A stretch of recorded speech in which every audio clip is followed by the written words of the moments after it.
And abundance, grabe guys, no? Unang-una pa lang na set ng cards para sa inyo. Mga kapiksi, abundance na agad ang nag-aantay. So pag sinabing abundance guys, kasaganaan, pagpapala, blessings talaga, okay? So i-mind nyo na to guys. Okay, so i-mind nyo na to. Unang set pa lang ng spread, mga kapiksi, super positive na agad yung mensahe sa inyo ng inyong mga gabay. Okay, so matuto kayong magtiwala guys. Trust the universe, trust the divine, trust the process, and trust yourself, mga kapiksi.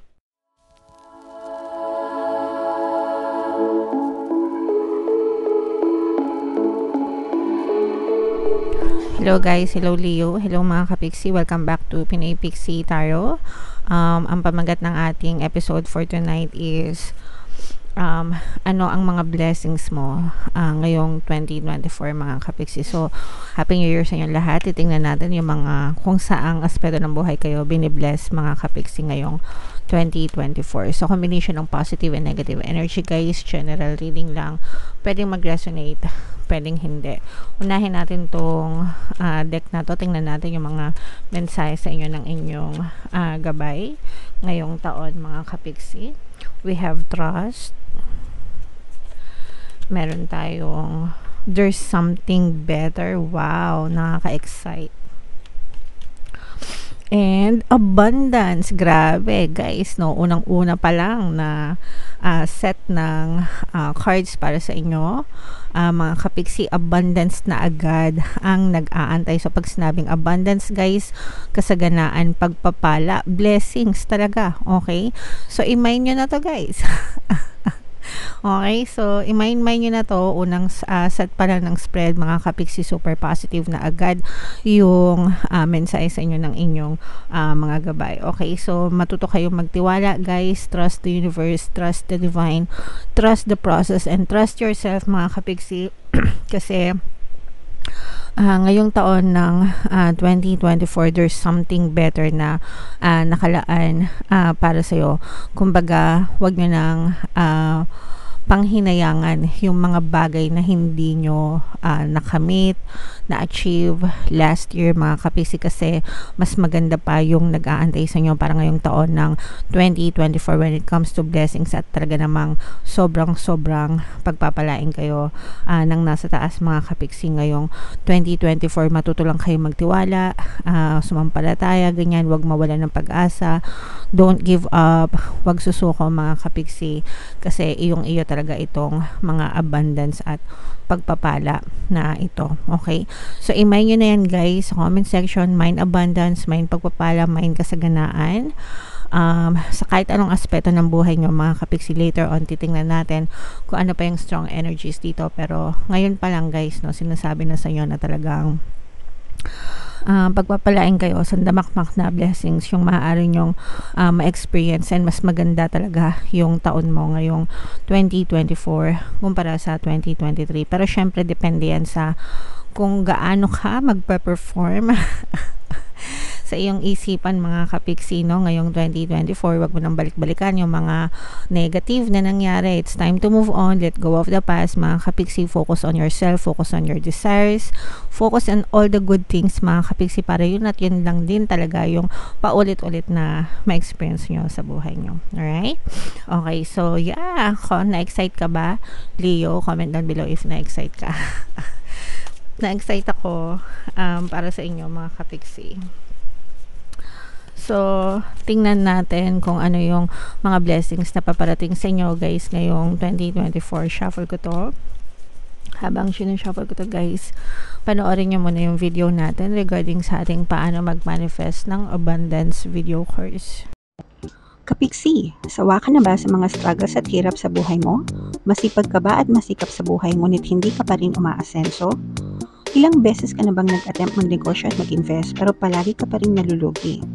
Sa pagkakataon na ito ay maaaring may subconscious beliefs ka na nagiging balakid sa iyong pag-unlad at pagyaman. Introducing, paano mag-manifest ng abundance video course.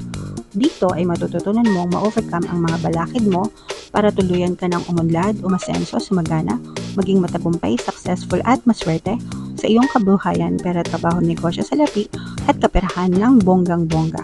Dali, mag-send na ng email sa pinoypixitaro@gmail.com at simulan na ang iyong pagyaman ngayon. Alright. So, gusto mo bang yumaman, kapiksi? Kung gusto mong yumaman, umunlad at umasensya ng bonggang-bongga, mag-avail ka na ng course, guys, kasi sobrang ganda talaga niyan. And good news, no? Ngayong January, magbibigay ako ng 1 free pampaswerte subliminal sa lahat na mag-avail ng course until January 31, mga kapiksi. So, mag-avail na kayo.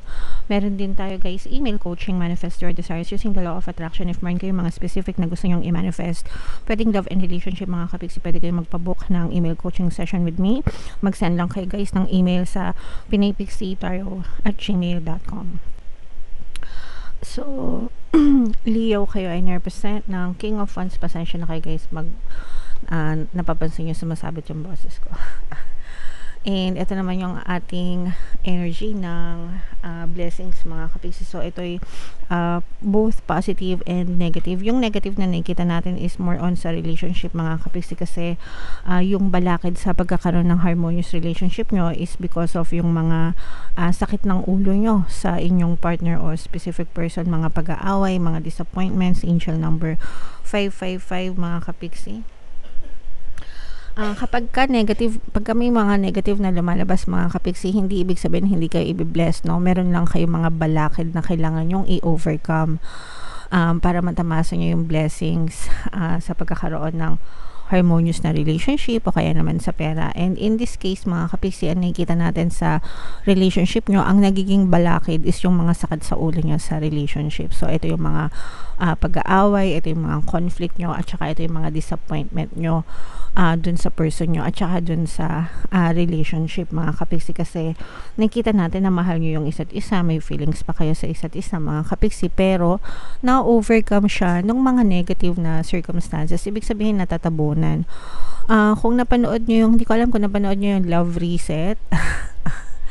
Love Reset, 30 Days, no? Korean movie na couple sila, mag-asawa, tapos di-divorce sila sa loob ng 30 days, tas na-aksidente sila, nagkaroon sila ng amnesia, okay? Nung nagkaroon sila ng amnesia, nakalimutan nila na magdi-divorce pala sila, tas na-in-love ulit sila sa isa't isa, okay?